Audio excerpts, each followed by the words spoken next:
Buenos días, familia, qué bendición estar aquí en Gracia, la casa de su amor y su poder.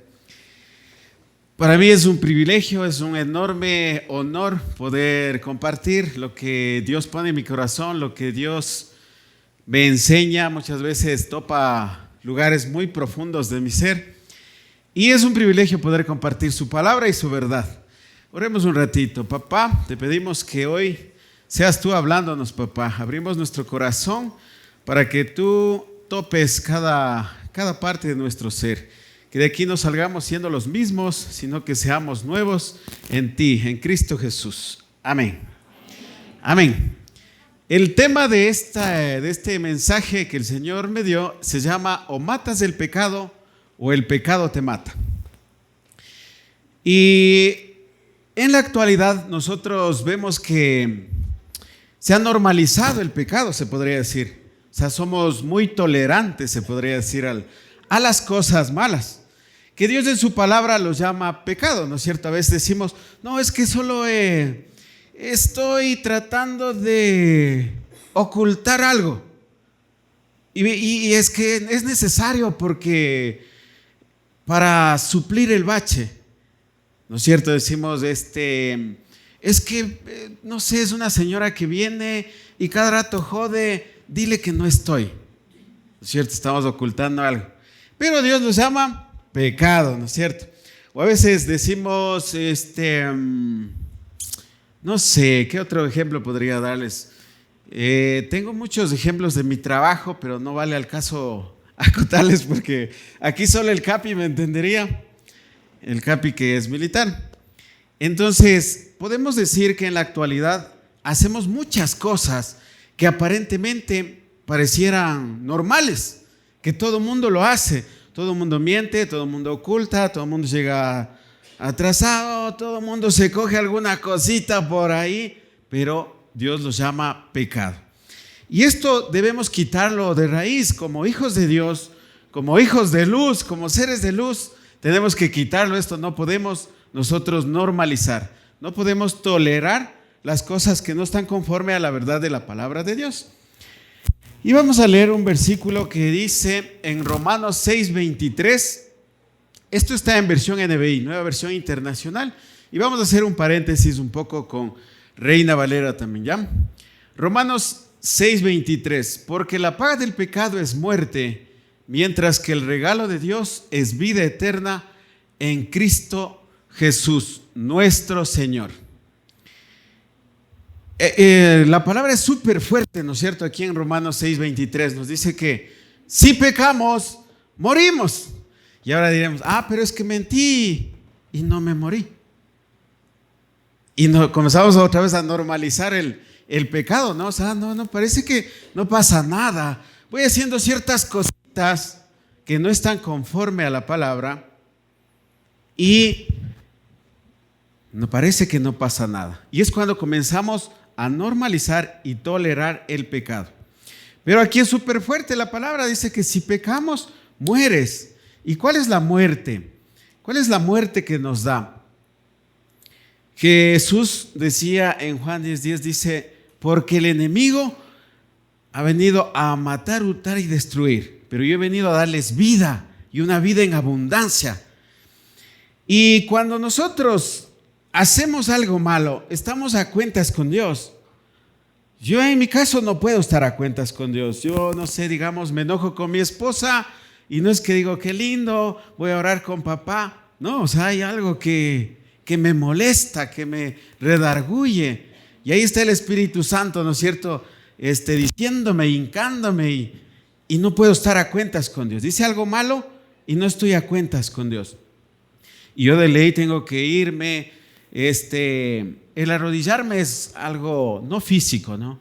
Sino a postrar mi corazón ante Dios y humillarme. Y él dice en Juan 1:9 que él, si confesamos todos nuestros pecados a Dios, Él es fiel y justo para perdonarnos y limpiarnos de toda maldad. Entonces, esto que la palabra nos dice en Romanos 6:23, no es que Dios nos está amenazando, no. Si pecas, te mueres. Iba a decir desgraciado, pero ya lo dije.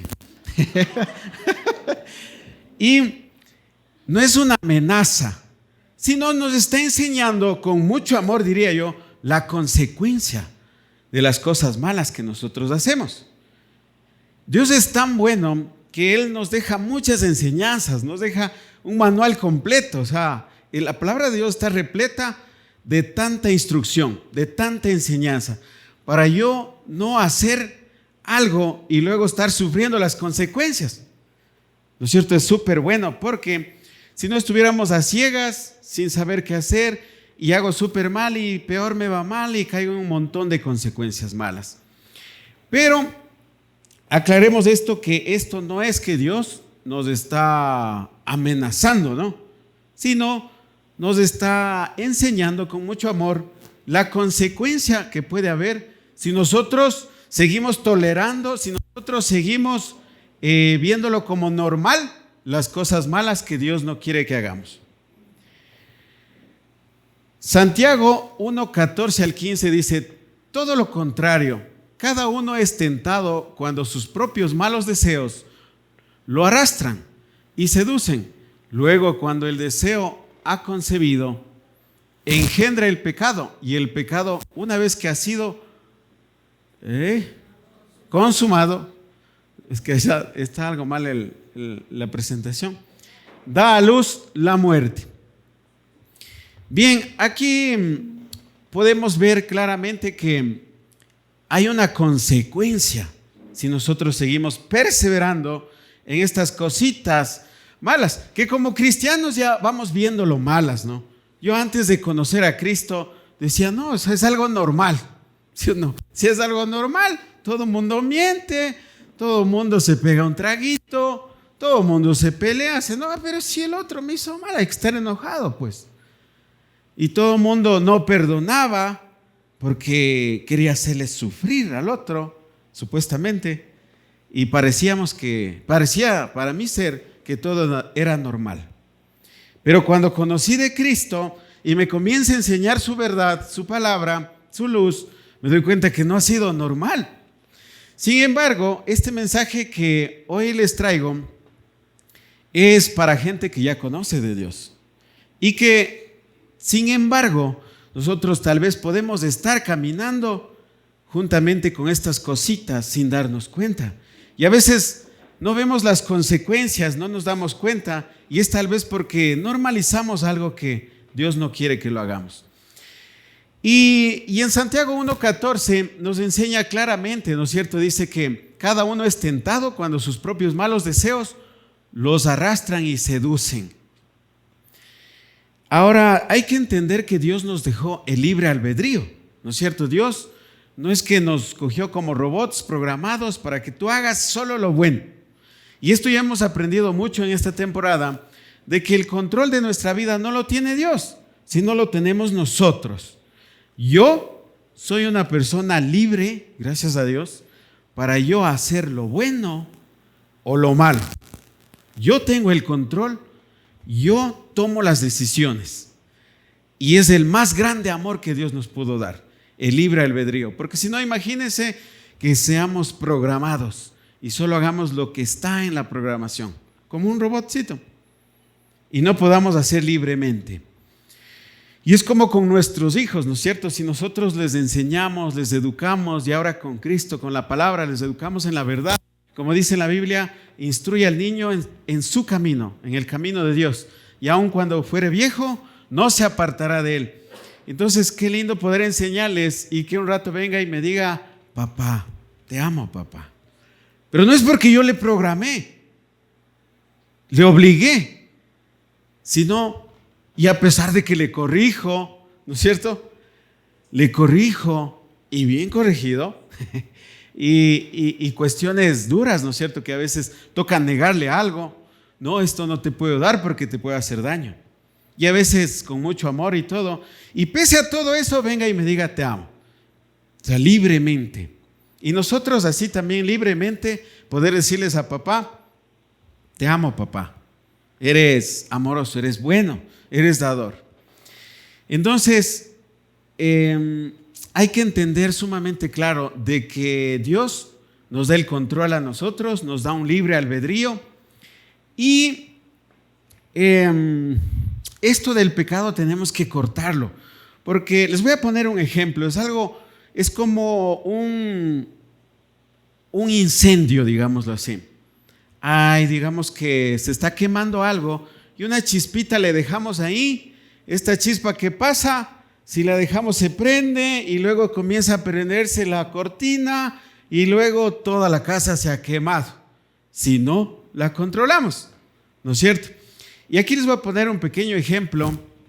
Resulta que mi abuelito vive en Imbabura, en la provincia de Imbabura, en una comunidad alejada del primer pueblo cercano, digámoslo así, como en bus, una media hora.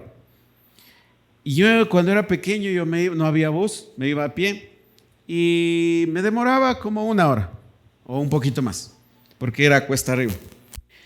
Y resulta que mi abuelito ve que hay mucha basura seca, hojas secas, y las recoge y le hace un montón, le decimos nosotros en el campo, le hace un montoncito de ahí de hojas y dice, le voy a prender fuego, pero aquí como que no está muy seco, así que le voy a poner gasolina. Entonces le pone gasolina, chin, chin, chin, chin, y ha sido algo grande, le pone fuego y se va. Va a hacer algo, al regreso, él viene y ve que se ha quemado casi todo, pero ha faltado un poquito. Y en esto que falta un poquito, él dice, creo que acá no le he puesto gasolina. Voy a traer ha tenido un galoncito así de gasolina. Trae y le bota gasolina y resulta que debajo, o sea, cerca donde bota, creo que cae una gotita, porque todo eso estaba, dice, sin encenderse. Todavía ha habido lumbre, ha habido fuego. Entonces una gota que se prende, eso le enciende a la otra parte y por ende viene y ¡blum! Le explota el tanque de gasolina en la cara y comienza a incendiarse toda la cara. Y como les cuento, esto es en una comunidad, ahora ya hay buses. Y resulta que ha estado yendo un hijo de él, o sea, mi tío, un hijo que casi nunca va. O sea, va tal vez una vez al año o máximo unas 2 veces al año. Pero ¿cómo es Dios? Justo él iba y ve, dice, que se baja en la parada mi tío y ve una humareda por la casa de mi abuelito. Dice, qué raro, y se va corriendo, como una cuadrita, ¿no? Se va corriendo y le ve a mi abuelito incendiándose toda la cabeza. Entonces mi abuelito justo ha estado ahí, ha habido un grifo de agua y él quiere apagarse de la desesperación que se está quemando y se friega con las manos de un hombre trabajador, manos duras, fuertes. Yo me iba de vacaciones a él para trabajar con él y regresaba en 15 días, gracias, ya hay nada más que entrenamiento era eso, ¿ya? Entonces, le lleva ese rato al hospital, a Otavalo, le dice, está muy grave, váyase a Ibarra, luego le dice, está muy grave, váyase a Quito, y gracias a Dios mi abuelito ha sido jubilado del seguro campesino, y le ponen a la clínica DAME, una clínica especializada en quemaduras, y para resumirles el cuento, le operaron los mejores cirujanos del hospital Vos Andes. No sé por qué iban, pero iban, ahí decía HBQ y así. Y le hicieron un montón de cirugías y quedó súper bien mi abuelito. Con decirle que no tenía párpados y estos cirujanos le dejaron con párpados y todo. Ahorita ya tiene 93 años, recién cumplió este diciembre y está súper bien para la gloria de Dios. Pero el ejemplo es de que si hay una chispa, una pequeña chispa, esto puede consumir y no podemos dejarle que esto siga, porque es muy peligroso. Entonces, no es que, es una cosita simple, algo que no es inofensiva. Y a veces no vemos esas consecuencias grandes que esto puede atraer, ¿ya? En Romanos 8:3 dice, en efecto, la ley no pudo librarnos porque la carne anuló su poder. Por eso Dios envió a su propio Hijo en una condición semejante a la de los pecadores, para que se ofreciera en sacrificio por el pecado. Así condenó Dios al pecado en la carne. Entonces resulta que nosotros no podemos así en nuestras fuerzas decir, esto es facilito, esta cosita que estoy por ahí haciendo mal. Es un pequeño error que estoy cometiendo y voy a dejarlo. Yo decía, ¿sí? Y antes de conocer de Dios, ¿no? Yo decía, por ejemplo, el licor. En el ejército es súper arraigado el licor. Casi como una ecuación que dice fiesta militar igual a licor. Si no hay licor, no hay fiesta militar. Entonces, más o menos así, ¿no? Entonces, había un ascenso, una despedida, una bienvenida, una condecoración, y ahí era bastante trago. Pues yo también llegué y así ha sido y ellos lo camuflan en, como dicen, costumbres militares, costumbres y tradiciones militares.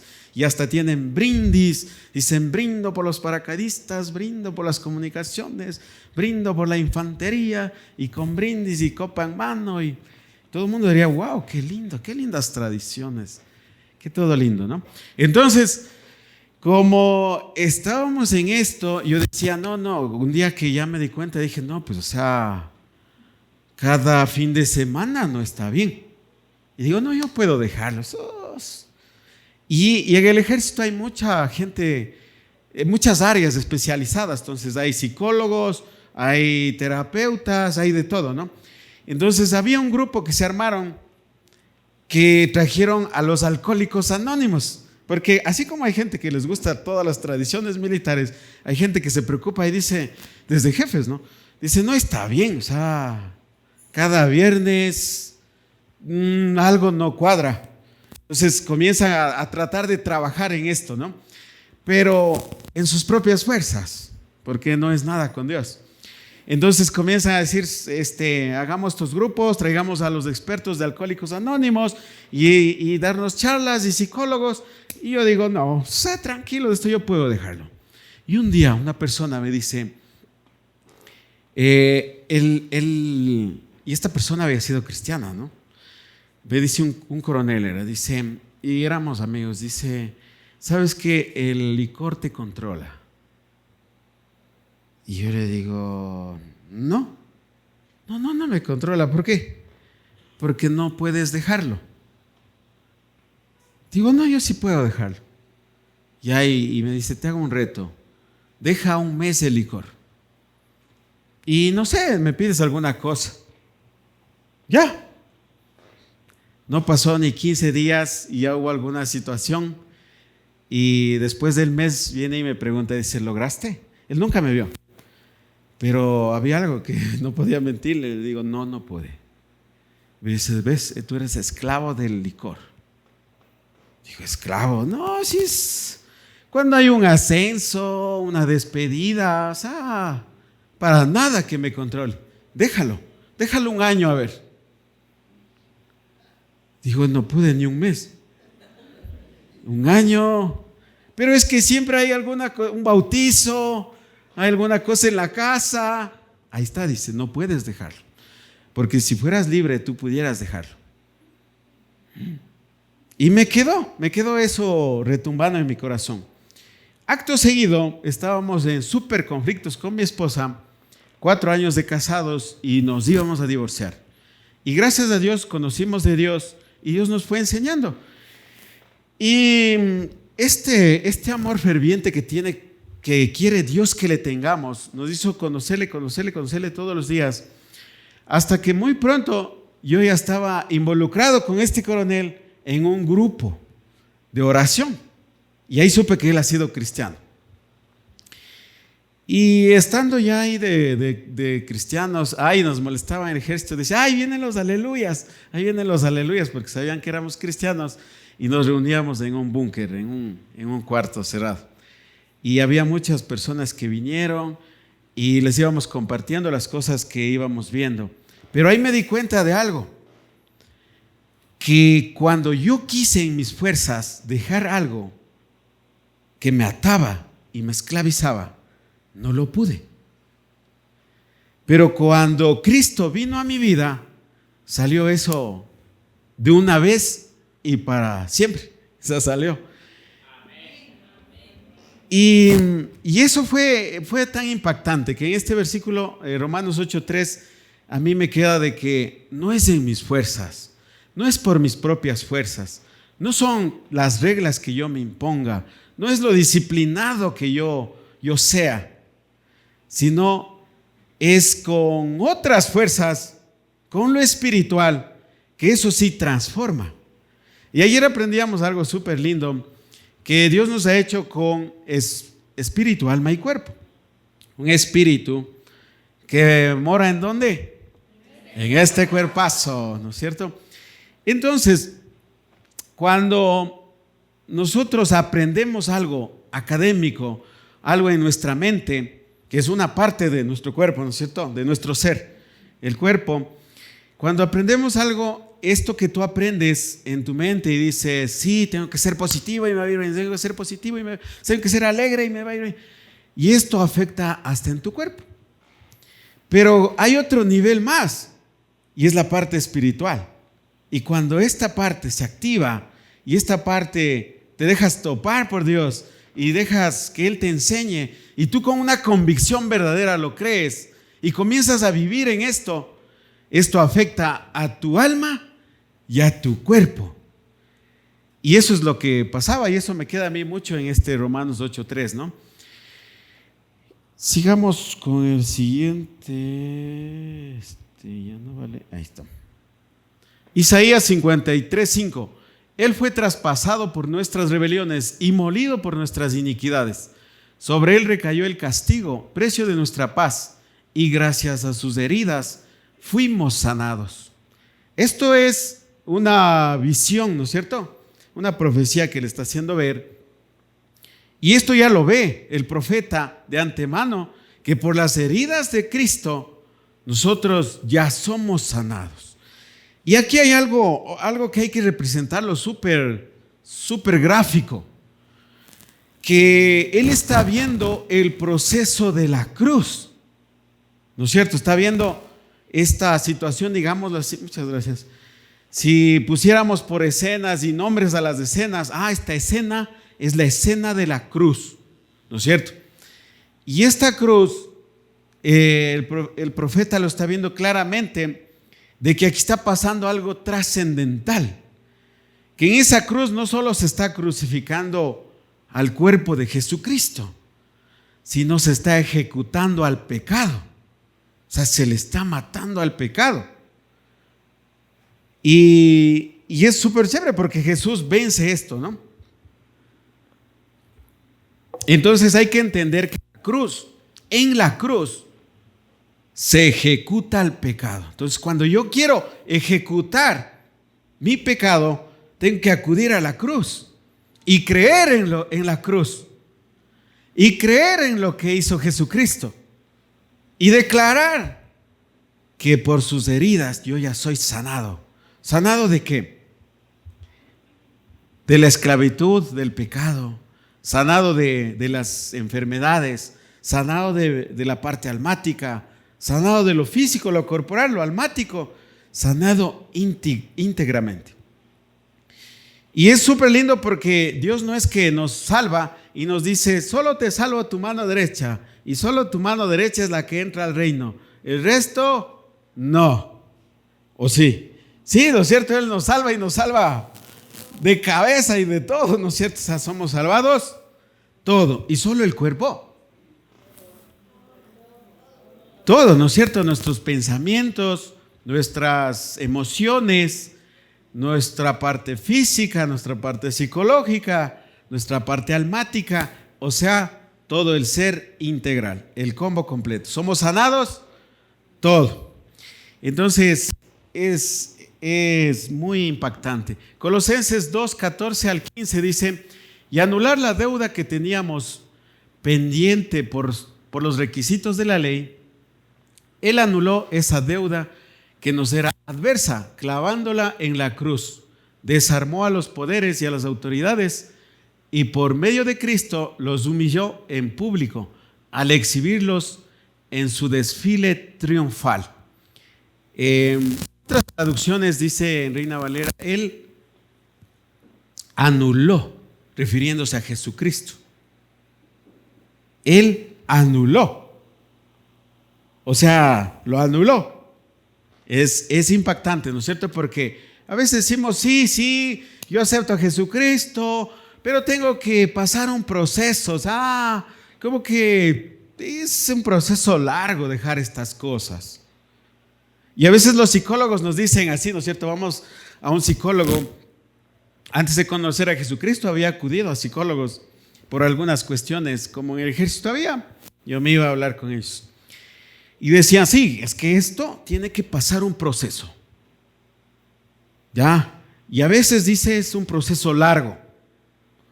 Por ejemplo, cuando alguien quería dejar una adicción, pasaba que muchos militares caían en adicciones de drogas. Entonces iban con los psicólogos y decían, no, es que esto es un proceso. Y el proceso se duraba meses, hasta años, y no lograban salir de este cuadro. Y llegaban donde nosotros, todos destrozados, con sus matrimonios destrozados, y sus hijos, y su trabajo, y todo, y para la gloria de Dios nos permitía compartirles su verdad, su palabra, sus enseñanzas, y dejaban de una vez y para siempre. A partir de ahí comenzaban a congregarse y comenzábamos a compartir con ellos. ¿Y el proceso? ¿Qué pasó con el proceso? ¿No es cierto? Entonces, aquí es sumamente impactante para mí cuando dice, Él anuló la deuda que teníamos. Él lo anuló, o sea, lo anuló, y yo cojo eso y lo creo y lo asumo. Entonces, este pequeño pecado, este pequeño error, entre comillas, esta pequeña cosa que yo estoy haciendo mal, que a Dios no le gusta y lo llama pecado, yo digo, ¿cómo lo puedo dejar? A través de la cruz. Y a través de creerle a Jesucristo, le digo, ¿sabes qué? Yo te creo. Papá, Dios, yo creo lo que hiciste, el plan que tuviste con Cristo en la cruz, y tú anulas. Y esto es una victoria legal. Se podría decir, vamos a la legalidad. O sea, como en el caso del militar adicto a una droga. La legalidad era que le tenía esclavo, ¿no es cierto?, esa droga. En el caso del alcoholismo mío, la legalidad era que me tenía esclavo el alcohol. Porque una vez con unos expertos decían, en una reunión nos decían, en eso de los alcohólicos anónimos, decía, ¿quién de aquí es alcohólico? Y nadie levantaba la mano, pues no estoy así. Levante la mano el que es alcohólico. Nadie levanta, yo tampoco levanto. Y tampoco levantar así esté solo, porque yo decía, entre mí me mentía y decía, no, yo no soy alcohólico, y cada vez que hay un evento, o sea, es por algún aspecto social. Saben decir, bebedores sociales. ¿Ya? Y cuando él saca un libro y unas estadísticas, dice, y el alcohólico es aquel que mínimo toma 2 veces al año. Digo, 2 veces al año. Otra vez, levante la mano el que es alcohólico. Toditos levantamos ahí.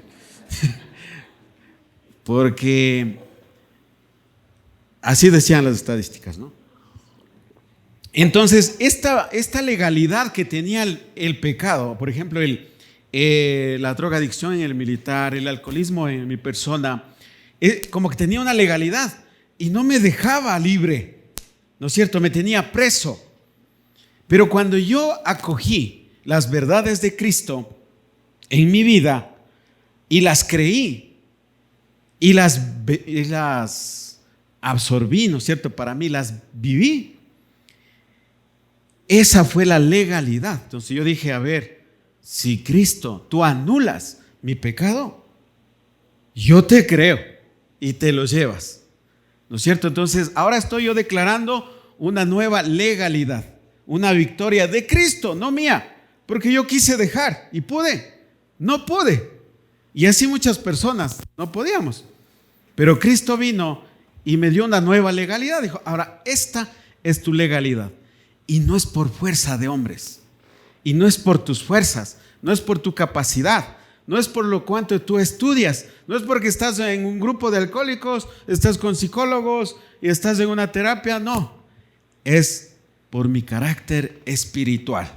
Y lo espiritual está sobre lo almático y lo carnal. Es la nueva legalidad. Hay una frase de C.S. Lewis que dice, que dice así: el pecado siempre promete más de lo que puede cumplir y cobra más de lo que ofrece. Es el chanclas, como sabemos decir acá. Satanás es súper astuto, dice la palabra, ¿no es cierto? Que la serpiente era astuta. Él es súper astuto, que no nos permite ver más allá de lo que Él quiere que veamos. Entonces solo ver tal vez el placer momentáneo, el placer temporal, lo lindo, porque como alguien decía la otra vez, el pecado no es que es algo feo. Dice en la palabra que cuando la serpiente le tenta a Eva, dice que el fruto era deseable. El pecado es deseable y aparentemente lindo, ¿ya? Pero no nos permite ver más allá, o sea, las consecuencias. Por eso esta frase me gustaba mucho, porque dice: el pecado siempre promete más de lo que puede cumplir y cobra más de lo que ofrece, porque es sumamente engañoso Satanás. Pero, ¿cómo? Y ahora decir, yo no soy tan astuto, digamos, ¿no? Yo no soy tan astuto. Pero resulta que yo le acepto a Jesucristo y Él me enseña el poder de la cruz, ¿no es cierto? Y que este poder es más grande que el poder del pecado, se podría decir, si es que tuviera poder, ¿ya? Entonces, la cruz despoja del poder al pecado.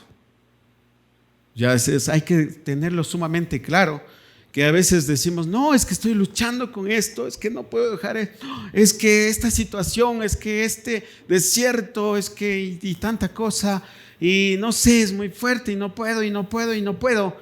Pero cojamos la cruz, o sea, no la cruz física, no, o sea, cogemos el acto de la cruz, lo que hizo Jesucristo en la cruz, y declarémoslo y aceptémoslo, y despojemos de ese poder del no puedo.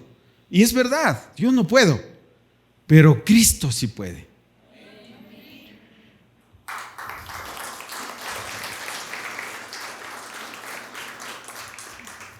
Vamos a comenzar a coger un montón de versículos de Romanos 8. Casi que de aquí en adelante iba a poner todos los versículos de Romanos, así que no se asuste que diga, pero vamos de versículo en versículo, vamos allá.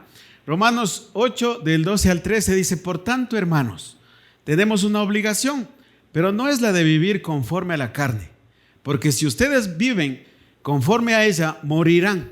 Pero si por medio del Espíritu dan muerte a los malos hábitos del cuerpo, vivirán. Entonces, no matamos el pecado para, querer ser hijo de Dios, sino ya en una posición como hijos de Dios, es que le damos muerte al pecado. Entonces, no es que lo hacemos para querer ser hijos, no, es algo muy diferente que decir, no, yo ya soy hijo, porque así dice tu palabra, y en el nombre de Jesús, la cruz tuya vence al pecado, vence ese poder. Entonces, nosotros somos hijos, y en este aspecto hay que tener algo claro, que ese aspecto espiritual es más poderoso, es más fuerte. Y si nosotros lo acogemos, si nosotros lo declaramos, si nosotros lo hacemos nuestro, eso vence. Y claro, aquí nos dice claramente en los versículos que viviremos, ¿no es cierto? Y alguien dirá, pero ¿cómo? Si estoy vivo, o sea, ¿qué vida? Y ahí conversaba con muchos militares que compartíamos y llegaban con los problemas y todo. Y llegábamos a un punto de Juan 10:10 y siempre preguntaban, decía, y dice Jesús que Él viene a darnos vida y una vida. ¿De qué vida habla? Si yo estoy vivo, pues. Digo, pero hace rato y otros días me contabas que estás con problemas con tu esposa. Sí, dice, llegar a la casa, eso ya no es vida. Le digo, exacto, eso ya no es vida. O sea, estar en pecado no te tiene bien, ¿no es cierto? No tienes una vida gozosa, no tienes una vida abundante. Pero el tema de hoy es tal vez lo pequeño, o lo grande también, ¿no? Tal vez lo pequeño que normalizamos, tal vez lo pequeño que a veces pensamos que es tolerante, pero para Dios, Él no, Él quiere que vivamos en victoria. Romanos 8:14, porque todos los que son guiados por el Espíritu de Dios son hijos de Dios. Entonces, en esta parte Dios quiere que nosotros tengamos una verdadera identidad, ¿ya? Nosotros que tengamos la identidad de hijos. Yo soy hijo, y como en lo anterior nos decíamos, y como hijo estoy en una posición, y como hijo me pone en una posición de autoridad, pero no para ser autoritario, soberbio, altivo, sino como la semana pasada aprendíamos, para servir, pero desde la posición de hijo. Pero desde esta misma posición yo tengo que también ponerle en la posición que se merece al pecado, ¿no es cierto? Y decir, no, o sea, no es que no puedo, sí puedo, porque soy un hijo de Dios. Y en el nombre de Jesús te vas, no sé, soy enojón, te vas, enojo, en el nombre de Jesús, porque yo estoy en esa posición de autoridad como hijo. Y no para ser autoritario con mi esposa, ¿no es cierto? O viceversa, soy una mujer con mi esposo, mis hijos, no. Sino tal vez como Jesús, Él era humilde, pero Él no era pegue patrón pegue, ¿no es cierto? A veces confundimos la humildad con no sé esto del pegue patrón pegue, pero no, Jesús era humilde y cuando Él tenía que decir algo, lo decía recto. Y con alguien conversábamos y decíamos, y lo más impactante que a mí me llega es cuando Jesús, con toda su humildad, dice, fariseos hipócritas, por fuera están como sepulcros blanqueados, pero por dentro hay podredumbre. Entonces Él, cuando era de ser recto, era recto y lo decía. Y cuando hay que ser amoroso, amoroso. Dice la palabra que Juan se acostaba en su regazo, ¿no es cierto? Y él se decía, yo soy el hijo más amado, el discípulo más amado. Entonces se ve que es sumamente amoroso también. Jesús, entonces, esta identidad que nosotros la tengamos antes que yo diga, no, mi cambio de conducta va a ser la que me va a hacer alcanzar. Si yo cambio, si yo soy de esta manera, si yo hago esto, soy perseverante, soy disciplinado y esto, voy a lograr algo. No, es como que por obras quisiéramos lograr algo, ¿no es cierto? Y por obras yo no pude. Por obras muchos compañeros míos no pudieron. Pero desde una identidad de hijos sí pudimos. Y esta identidad que la tengamos. Romanos 8:15. Y ustedes no recibieron un espíritu que de nuevo los esclavice al miedo, sino el espíritu que los adopta como hijos y les permite clamar, Abba, Padre.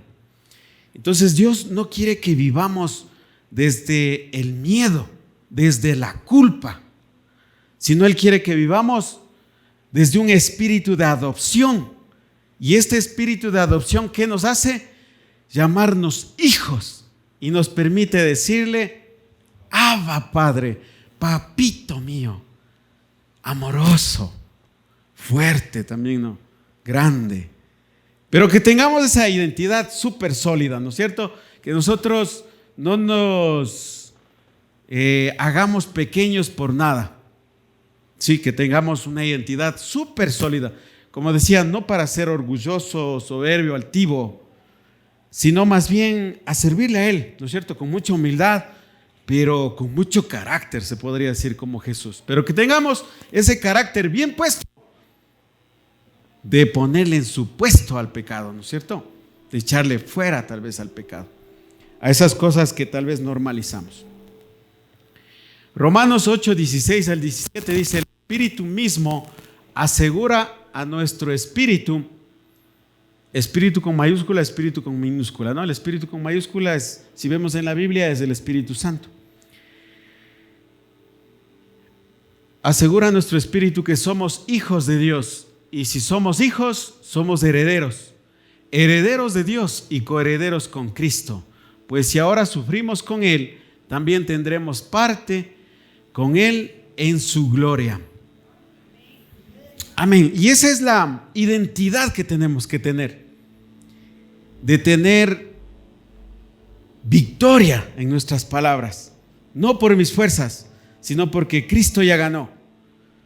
Que yo tenga esta base bien sólida. Que en Cristo soy más que vencedor. Que en Cristo voy de victoria en victoria. Y más que eso, que en Cristo voy de gloria en gloria. Identidad. Tengamos identidad. Ezequiel 36, del 26 al 27 dice: les daré un nuevo corazón y derramaré un espíritu nuevo entre ustedes. Quitaré ese corazón de piedra que ahora tienen y les pondré un corazón de carne. Infundiré mi espíritu en ustedes y haré que sigan mis estatutos y obedezcan mis leyes. Jesucristo llega a nuestras vidas, llega a lo más profundo de nuestro ser. Y Él quiere cambiarnos desde dentro para afuera.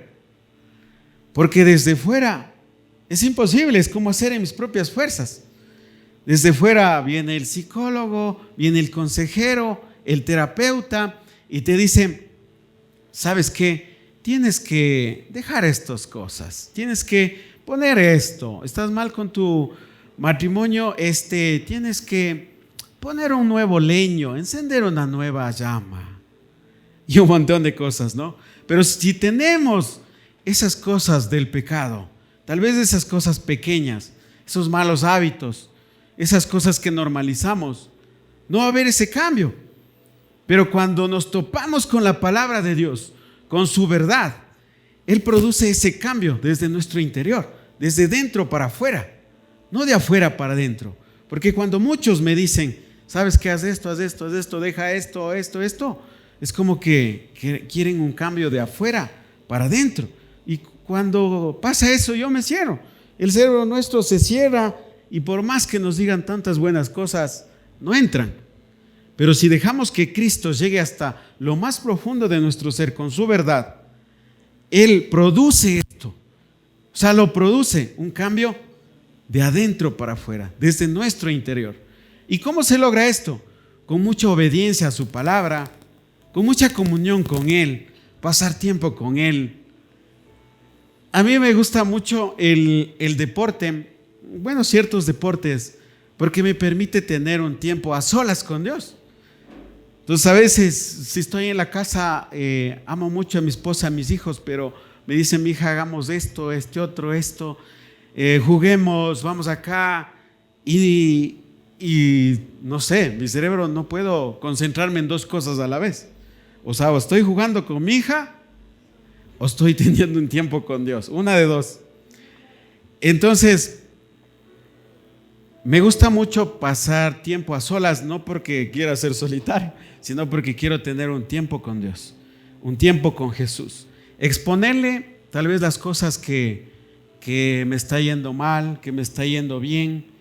Pero en eso, una vez me enseñaba una persona muy sabia, me decía: si no sabes qué hacer, puedes acudir a Dios, a Jesús, al Espíritu Santo. Y no hacerlo no es pecado. No acudir a Él no es pecado. Y no saber qué hacer no es pecado. Pero si acudes a Él y Él te dice algo que hagas y no lo haces, eso sí es desobediencia. Y eso sí es pecado. Desobedecerle a Dios, a Jesús, ¿no es cierto? Lo que nos pone el Espíritu Santo. Entonces, que esta comunión con Dios, con Jesús, produzca en nosotros obediencia. Y esta obediencia nos dé más identidad. Y esta identidad produzca un montón de cosas, ¿no es cierto? Porque con identidad bien sólida, yo puedo echar fuera cualquier cosa, ¿no es cierto? Amén.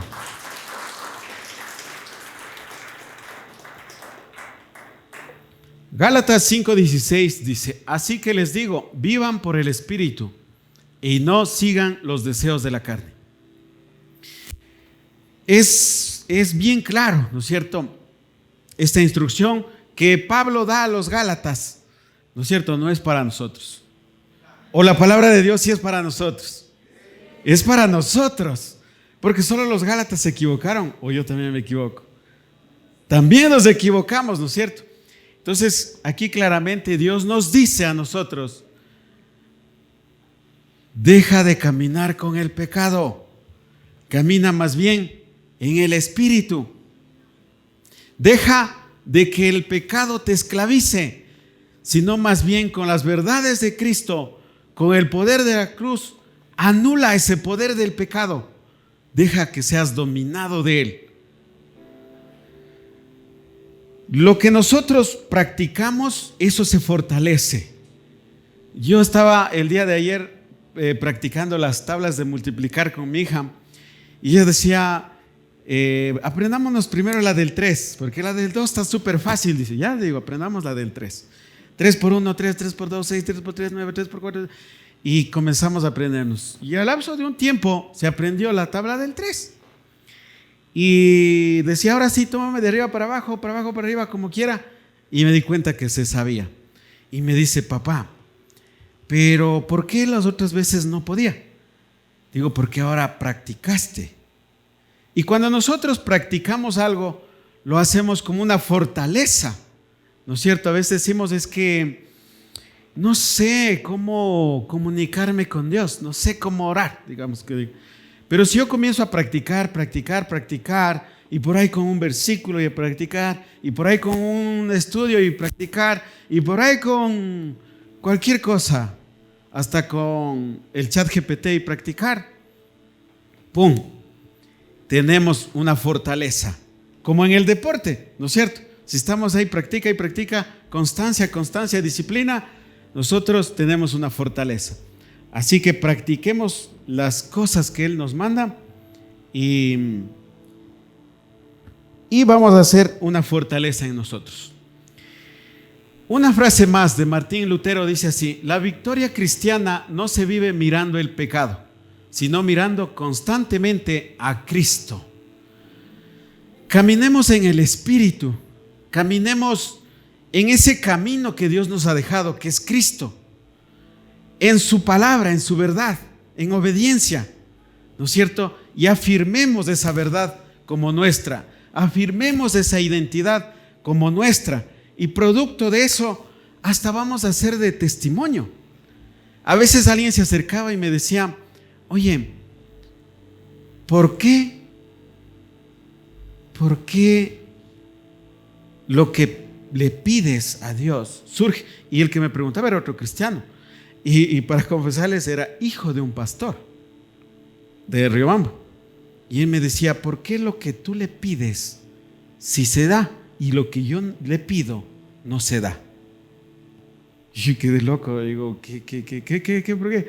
Y comienza a darme un montón de ejemplos, y resulta que caíamos en esto, que no sé por qué, pero daba un testimonio de lo que Cristo hacía en mi vida, y era la identidad. Y yo le decía: ¿te acuerdas?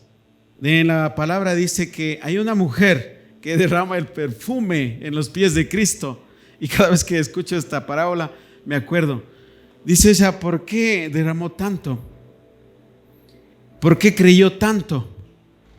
Digo, porque pecó tanto tal vez. Y yo le digo, yo también pequé tanto, y tal vez por eso le amo tanto, y por eso tal vez me ama tanto, le digo.